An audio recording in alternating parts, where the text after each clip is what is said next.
এবং একসাথে যাদেরকে গণঅভ্যুত্থানের পরে গ্রেফতার করা হয়েছিল এবং সময়ে গ্রেফতার করা হয়েছিল তাদের মধ্যে একটা নির্দিষ্ট সংখ্যক তারা ছাড়তে রাজি হয়েছিল, বাকিদেরকে তারা এখনো ছাড়ে নাই। অর্থাৎ মন্ত্রণালয়ে যদি ডিরেক্ট ওই দেশের সাথে চ্যানেল ক্রিয়েট করতে পারবে, কিন্তু ওই দেশের যে সরকার রয়েছে তুমি যদি ক্ষমা করেন তাহলে তারা বাংলাদেশে ফেরত আসতে পারবে। বাংলাদেশের প্রত্যেকটা ঘর থেকে, প্রত্যেকটা ফ্যামিলি থেকে মানুষ রাজপথে নেমে এসেছিল। সেই দিনটার কথা মনে পড়ে গেল যে ক্যাম্পাসে আমরা রাতে অবস্থান করবো কিনা, আবার চিন্তা করতেছিলাম যে ক্যাম্পাসে অবস্থান করি, ব্যাকগ্রাউন্ড চালানো হবে কিনা।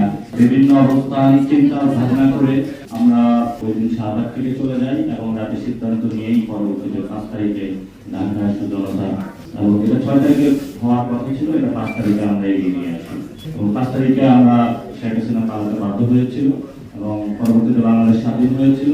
কিন্তু আপনারা এটাও জানেন সেই সময় বাংলাদেশের প্রত্যেকটা ঘর থেকে, প্রত্যেকটা ফ্যামিলি থেকে মানুষ রাজপথে নেমে এসেছিল এবং সাথে সাথে বাংলাদেশের নাগরিক যারা বিদেশে আছেন, ডায়াসপোরা কমিউনিটি, তারাও কিন্তু রাজপথে নেমে এসেছিল।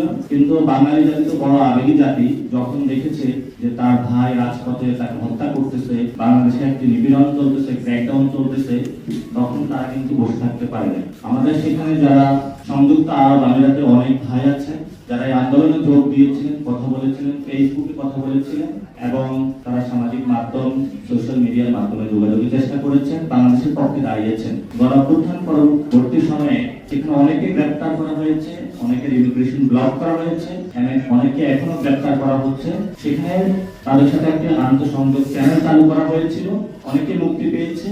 কিন্তু যারা এখন গ্রেফতার হচ্ছে প্রিভিয়াসলি গত কয়েক মাস ধরে, তাদের ফ্যামিলি কিন্তু তাদের কোনো সংযোগ পাচ্ছেন না এবং একসাথে যাদেরকে গণঅভ্যুত্থানের পরে গ্রেফতার করা হয়েছিল এবং সময়ে গ্রেফতার করা হয়েছিল তাদের মধ্যে একটা নির্দিষ্ট সংখ্যক তারা ছাড়তে রাজি হয়েছিল, বাকিদেরকে তারা এখনো ছাড়ে নাই।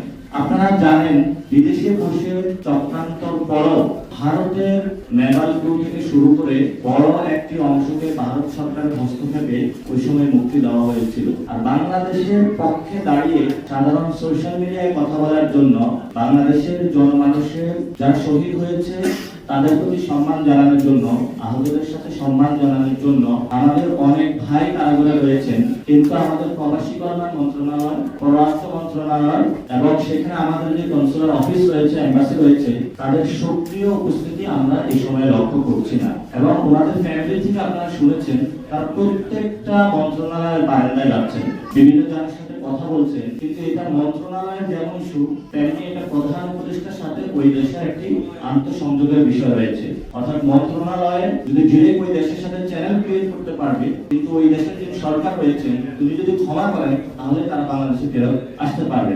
এক্সট্রিম মশার কয়েল প্ল্যান্ট ফাইবার দিয়ে তৈরি, তাই সহজে ভাঙে না, সুগন্ধিযুক্ত ও নিরবিচ্ছিন্নভাবে জ্বলে। ডেঙ্গু, চিকুনগুনিয়া বাহি সহ যে কোনো মশার বিরুদ্ধে দেয় এক্সট্রিম সুরক্ষা।